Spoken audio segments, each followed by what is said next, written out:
Hi friends, I'm going to read Chapter 2 of Flat Stanley, His Original Adventure by Jeff Brown. Chapter 2, Being Flat. When Stanley got used to being flat, he enjoyed it. He could go in and out of rooms, even when the door was closed, just by lying down and sliding through the crack at the bottom. Mr. and Mrs. Lambchop said it was silly, but they were quite proud of him. Arthur got jealous and tried to slide under a door, but he just banged his head. Being flat could also be helpful, Stanley found. He was taking a walk with Mrs. Lambchop one afternoon when her favorite ring fell from her finger. The ring rolled across the sidewalk and down between the bars of a grating that covered a deep, dark shaft. Mrs. Lambchop began to cry. "I have an idea," Stanley said. He took the laces out of his shoes and an extra pair out of his pocket and tied them together to make one long lace. Then he tied the end of that to the back of his belt and gave the other end to his mother. "Lower me," he said.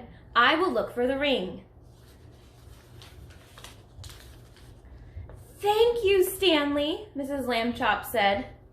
She lowered him between the bars and moved him carefully up and down and from side to side so that he could search the whole floor of the shaft.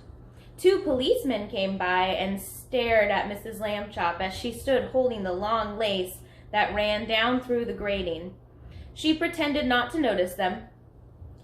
"Oh, what's the matter, lady?" the first policeman asked. "Is your yo-yo stuck?" "I'm not playing with a yo-yo," Mrs. Lambchop said sharply. "My son is at the other end of this lace, if you must know." "Get the net, Harry," said the second policeman. "We have a cuckoo." Just then, down in the shaft, Stanley cried out, "Hooray!" Mrs. Lambchop pulled him up and saw that he had the ring. "Good for you, Stanley," she said. Then she turned angrily to the policeman. "A cuckoo indeed," she said. "Shame." The policeman apologized. "We didn't get it, lady," they said. "We have been hasty. We see that now." "People should think twice before making rude remarks," said Mrs. Lambchop, "and then not make them at all."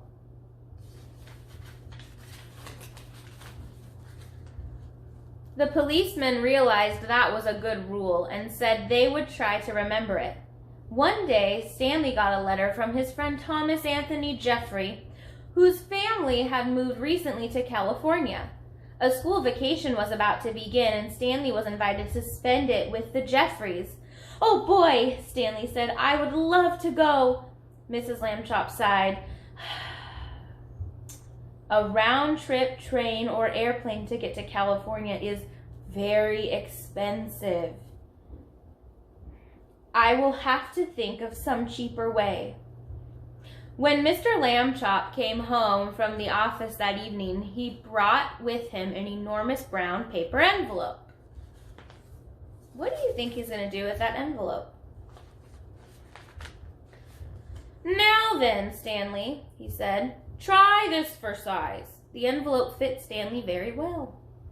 There was even more room left over, for Mrs. Lambchop discovered an egg salad sandwich made with thin bread and a toothbrush case filled with milk. They had to put a great many stamps on the envelope to pay for both airmail and insurance, but it was still much less expensive than a train or airplane ticket to California.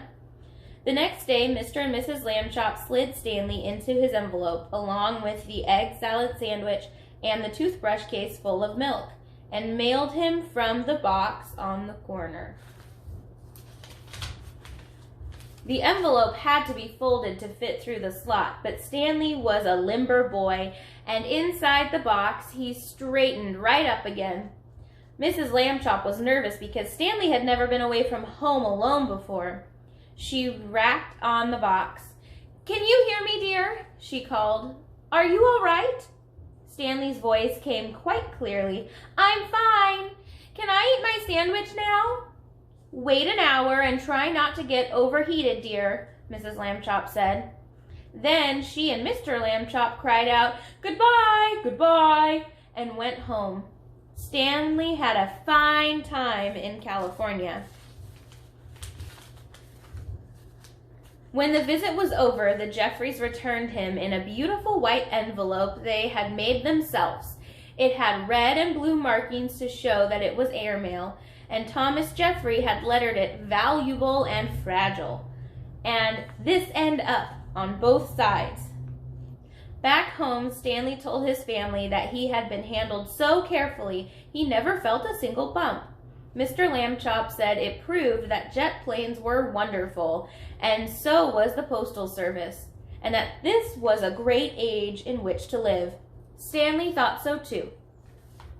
That's the end of chapter 2. Next time I'll read chapter 3, Stanley the Kite. Bye, friends.